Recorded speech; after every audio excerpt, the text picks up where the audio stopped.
Calling matter of Nathan Gray for hearing.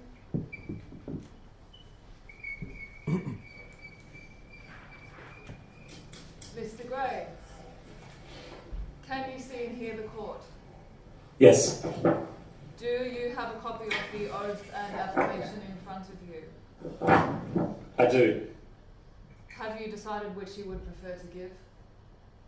Yes, the affirmation. In that case, please read the affirmation. I solemnly and sincerely declare and affirm that I will well and truly interpret the evidence that will be given and do all other matters and things that are required of me in this case to the best of my ability. Thank you, Mr. Gray. Now, could you please state your full name for the record? Nathan Robert Gray. And where do you live? I currently reside at the Zentrum für Kunst und Urbanistik in Siemensstraße 27, Melbourne, Berlin. And your occupation, please? I'm an artist. Thank you. Could you begin, Mr. Gray, then, by telling the court when you first realised that something was not quite right at the port? Yeah. So my room here looks out on the harbour. So I spend my hours watching the port while I write and just observing the coming and going of the trucks and the slow movement of the shipping containers. If you've ever been inside a shipping container, you'll know their dimensions, and so you can picture their size and use this understanding to mentally measure the cranes and the buildings at the port. I use it to kind of make the scale of the port intelligible. So I've been studying the economic and social changes that have been brought about by the introduction of shipping containers. They were first introduced in the 1970s, and they've been one of the key innovations that allowed for economic globalization. Their utility is founded on the fact that they can be loaded, unloaded, stacked, transported, and transferred from one mode of transport to another, all without being opened. Container handling is now almost completely mechanized.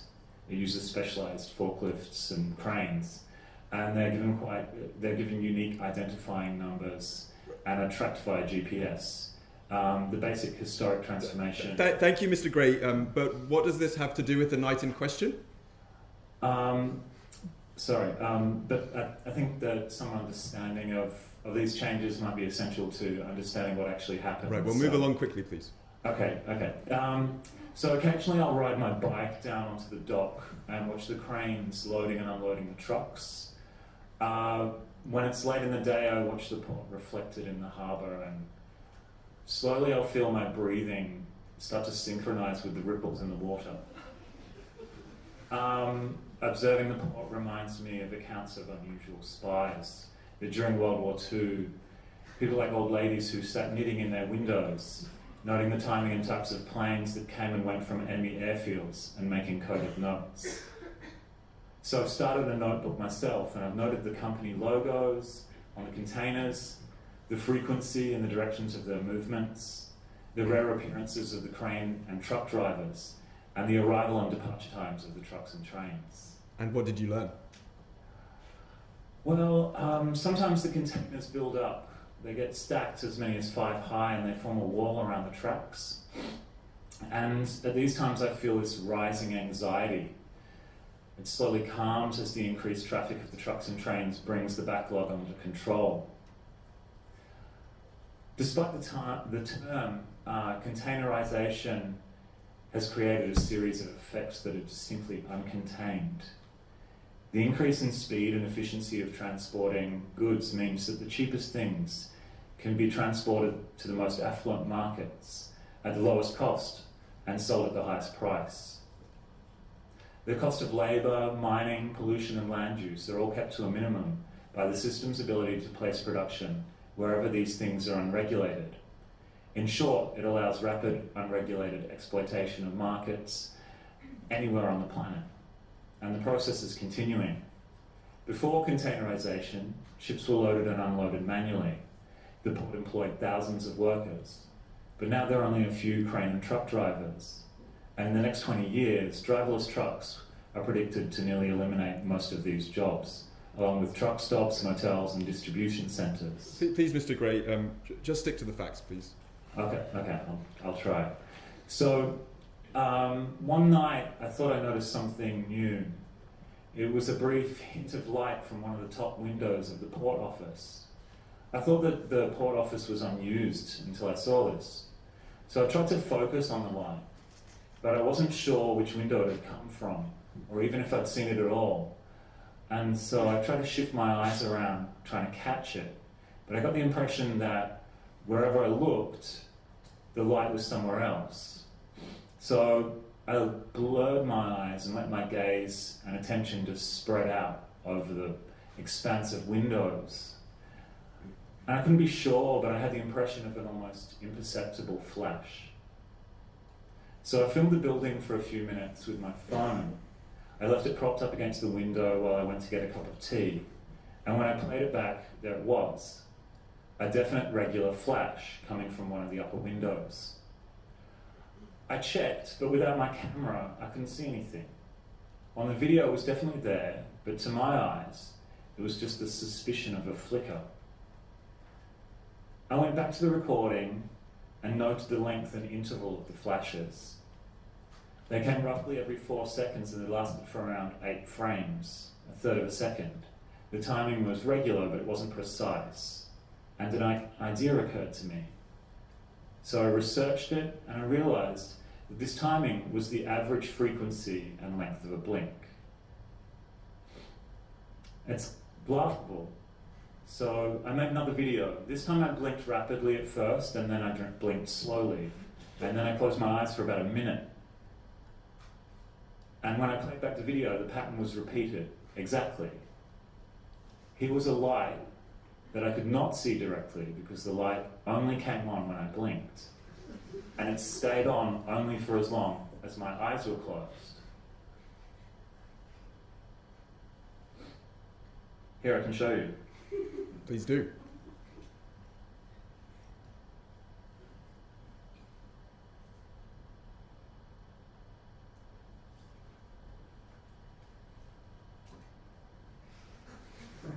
Could you hold it a little higher, Mr. Gray? Again. There we are. There we are.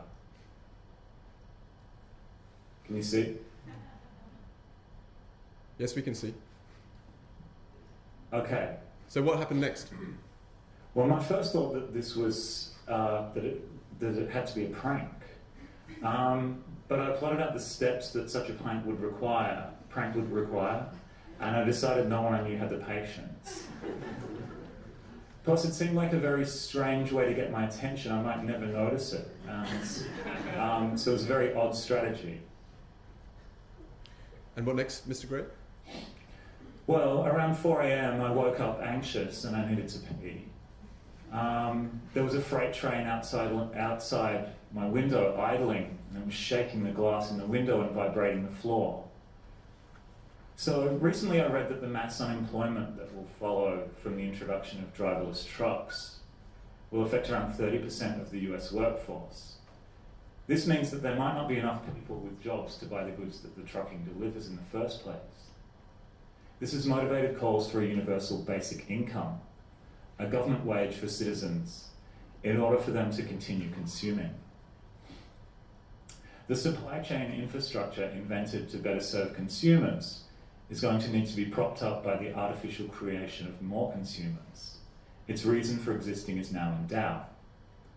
And I myself, I was beginning to think of the global transportation system as an entity. The point in front of me was an organ in a vast circulatory system, and the software that drove it, that algorithmically sought efficiency and cheaper inputs, was an emergent intelligence.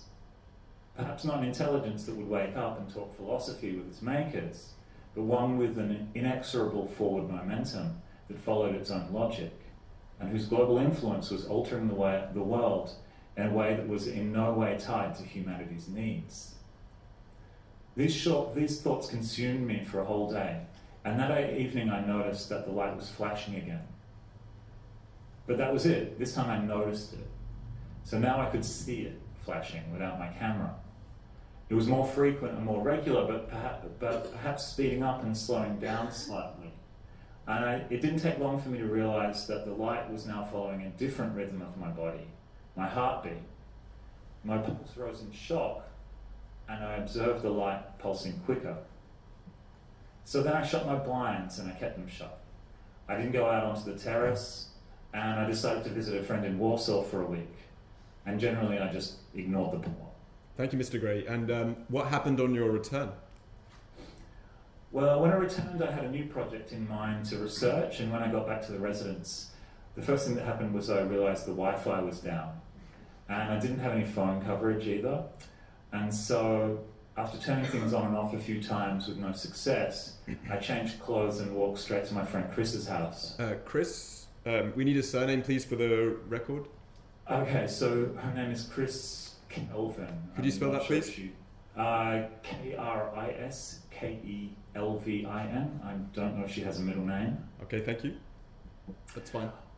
Okay, so I walked to Chris's house to send some emails and to have a drink. And she suggested that maybe the microwave had been interfering with the Wi-Fi router, the microwave oven in the residence. She sort of just said, it happens. She told me about a radio telescope that had been receiving a strange signal that some thought might have been from extraterrestrials. But it turned out that it was just a badly shielded microwave in the area. The giveaway had been that the signals mostly occurred around lunchtime. So when we ran out of beer, Chris suggested that we walk home and test the microwave oven for leaks. She had a digital tri-field meter, and that's the sort of thing that she likes to do after a few beers. Besides, she said we could pick some more up on the way. So when we arrived, the Wi-Fi was back and my phone worked again. But she tested the microwave anyway, and her meter showed a strong microwave emission, but it wasn't coming from the oven, but it seemed to be coming from all around. And the frequency wasn't the 2.45 gigahertz of microwaves and Wi-Fi, but it was more like 2 gigahertz, or as she wrote down on a scrap of paper, 2008-757-078.22 hertz. I put this scrap of paper in my pocket. So we drank some more, and when she left, I kind of just hauled myself to bed. And I remember as I got into bed, I knocked over the pot plant on the bedside table, and it smashed, and all the dirt went over the floor. And I got into bed fully clothed, and it was hot, and I woke up just to pull my clothes off and throw them on the floor. And then when I woke up, I felt really good. I felt much less stressed than I've been in ages. Maybe I thought I hadn't been drinking enough. Anyway, I went for a walk and bought a takeaway coffee, and I found a plant nursery where I bought a new ceramic plant pot. And returning to the studio, I swept up the dirt and repotted the plant. And there amongst the earth was the note with the frequency on it, which I put it in the bin. Uh-huh. And what did you do next? Well, I sort of researched Chris's story of the radio telescope, and I started to read up on theories on how extraterrestrials might contact us. So for a while I wasted time on message boards that debated the problem of communicating with creatures that shared no language, culture, heritage, or locality with us. And one answer kept recurring. Everyone said it was hydrogen. So hydrogen is one of the most plentiful elements in the universe, and it kind of emits this frequency spontaneously, a microwave signal at 1.4204 gigahertz. This frequency is thought to be a universal constant that any intelligent life would be able to recognize, and it easily travels through clouds of dust and gas. So it's the perfect frequency for aliens to attempt to contact us on, except that all of the natural bodies that contain hydrogen in the universe also emit this frequency. So it's a very noisy frequency band. So in order to listen for intelligent life in the universe, SETI, the Search for Extraterrestrial Intelligence, has decided that this number, the hydrogen line, times by pi, or the square root of 2, another universal constant, would be the ideal frequency to contact aliens on. So I used my phone to do the calculations for each number. And then I opened my curtains for the first time since returning. the book was still there, and all of the thoughts that I had put on hold began to whir once more. And then I realized that, well, I raced to the bin and I got the piece of paper out, and I realized that Chris's number, the frequency that was being emitted into my kitchen, was the hydrogen line multiplied by the square root of 2. It's kind of stupid, but at first I thought alien signals had been interfering with my Wi-Fi. And were they? Well, I don't think so, but I kind of made a cup of tea and I thought the problem over, and then I realized the signal's not coming from space. It was being directed into space. It was coming from the port. You see, I believe that the global supply chain has an algorithmic nature that's now evolved an intelligence. It evolved solely to reduce cost and groped for ways to strip out more and more labour until it was on the verge of eliminating the consumers that were its reason for existing. And in becoming global, the system had reached its limits and it had endangered its own existence. So people have speculated that when the processing power of the largest networks reaches a certain point, the capacity of a human brain, for instance, that they would be spontaneously conscious. And then now I guess it's happened, but it hasn't manifested as a greater than human intelligence, but a limited one. A reptile brain that simply knows how to grow, exploit, and dispossess. And now it's transmitting. It's sending a message out into the universe, because the process of globalization is close to completion. And having become the dominant life form on the planet, the logic of the global supply chain is now seeking ways to spread out into the cosmos in the search for new markets, new resources, and new labour to exploit. Thank you, Mr. Gray. No more witnesses, Your Honour.